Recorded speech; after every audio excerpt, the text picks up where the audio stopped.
Let's move on then. And my colleague Sumita Karir caught up with Ritesh Pai, the CEO International Payments at PhonePe, as they discussed their plans to tie up with LankaPay to venture into the Sri Lankan market, which geographies have been enabled, and what kind of merchants, transactions across geographies that they're looking at with the average ticket size outlook. Listen in. Thanks very much, Ritesh, for joining us here on ET Now. Congratulations on your Sri Lanka foray. I remember when we had the conversation last, you spoke about venturing into certain geographies, and that will be taken up in second half of this year.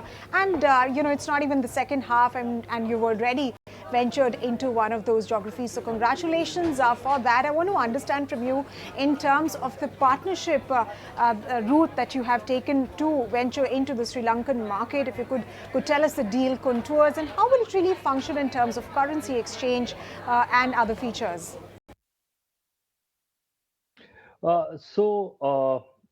Like I explained, right, we are actually riding on the handshakes that are being created by NPCI. A lot of these enablers in different geographies are orchestrated by NPCI. And we being one of the largest players as far as UPI is concerned in the Indian ecosystem, we are the first ones to actually piggyback and do a lot of ground level activity that is required to drive acceptance and consumption out here, right? Total of 6 geographies enabled so far, Sri Lanka being done today. This is in tie-up with LankaPay, which is like the domestic network for Sri Lanka. And through this handshake, we have been able to, as of now, enable 4 lakh merchants who are accepting QR code out here in Sri Lanka. This augurs very well for us, especially considering the fact that Indian tourists end up being almost 15% of the total tourists that visit Sri Lanka, which means that this is a very good precedence for us to drive consumption as far as UPI payments is concerned. And from an on-ground engagement perspective, we are doing a lot of activities, both on the outdoor side, on the digital, on the social media, engaging at a very granular level with some of the large merchants in the ecosystem, including entities like your cab hailing apps, food aggregators, etc. Typically, what a tourist will consume once he gets into a different geography to enjoy his holidays, right? The idea is to create that awareness, reach, visibility. So there will be a lot of time and effort spent on the marketing and branding exercise to drive the consumption.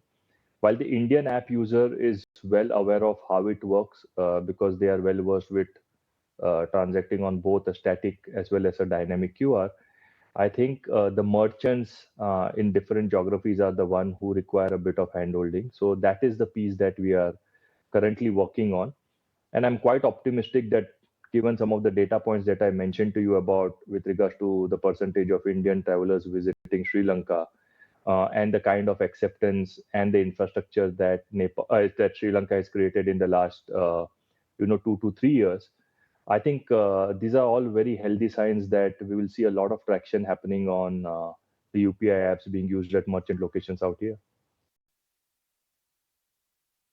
Right, rightly said, you're one of the biggest players as far as the payments ecosystem is concerned, and of course you're the first ones also to be able to take advantage of the India stack and taking the India story global. But I also want to understand from you, how has the response been in UAE, where you ventured a couple of weeks back, and what are your expectations as far as the Sri Lankan market is concerned in terms of cornering the market share in that geography? It is non-comparable as far as the India market is concerned, but individually, what do you make of the Sri Lankan market? I believe a lot of government officials and of course corporates were present at this launch event.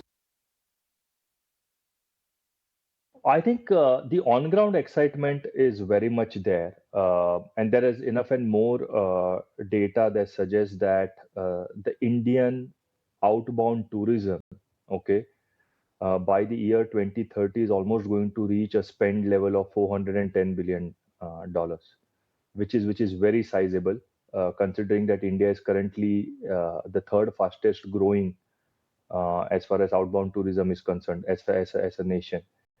So I think a lot of these enablers are a blessing from the government, the regulators, and the network out here. So people are aware. Like I said, it will all be about engagement and the persistency that we will drive at a granular level. The traction that we have seen is very encouraging.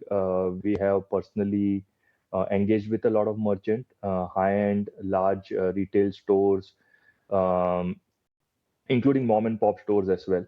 The penetration is quite good. I mean, of course, there is scope. As I always say, that the room for improvement has a lot of scope. It's up to us how much we go ahead and occupy it. But at least to start with, I think the major high convergence areas or the heavy touristy locations, as we call them, they are well equipped right now to accept these digital payments. And I think in the coming days, with more engagement that we will drive with some of these large merchants, I'm pretty confident that we will see a sizable number. Personally, from a PhonePe standpoint, we are looking at least doing 1 million transactions by 31st March 2025, at least putting together the overall international transactions across various geographies is concerned. And what's the ticket size essentially that you're looking at? Of course, like I said, you can't really compare it to the India market, which is far bigger. But what is the ticket size that you're looking at in the Sri Lankan market, and hence the expansions and margins that you're looking at? Yeah, so right now also the initial, I think it's been almost uh, slightly over 2 months that we have started this exercise of actually enabling and going quite deep in some of these geographies. I think the average ticket size that we are looking at is quite a healthy one. It's anywhere between 1200 to 1400 INR, which is actually good compared to the way we started with UPI at a domestic level, which means the P2M consumption is showing very healthy signs as far as an average ticket size is concerned. Uh, and 2.5 months is slightly very early to judge, but from the looks of it, what we have seen, basis the geographies that have been enabled, we have clocked close to almost 27,000 odd transactions so far across all the geographies, with a total transaction processing value of almost I think close to 40 million INR. So looks good, looks encouraging as of now. One final question before we let you go, Ritesh.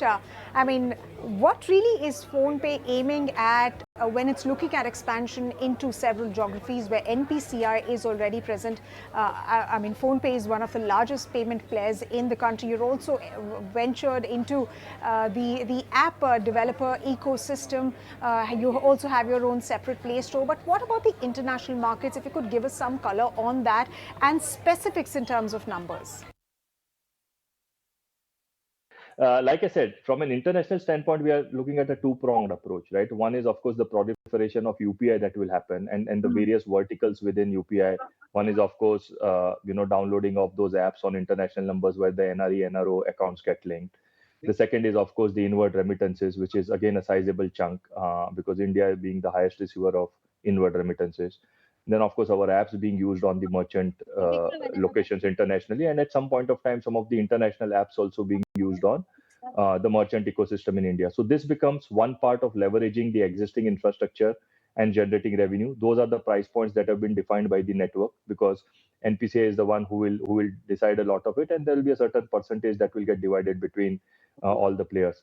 The second effort, which is the larger one, where PhonePe will actually get into the mainstream of different geographies, be a part and parcel of that ecosystem by setting up the companies and getting the licenses on those geographies.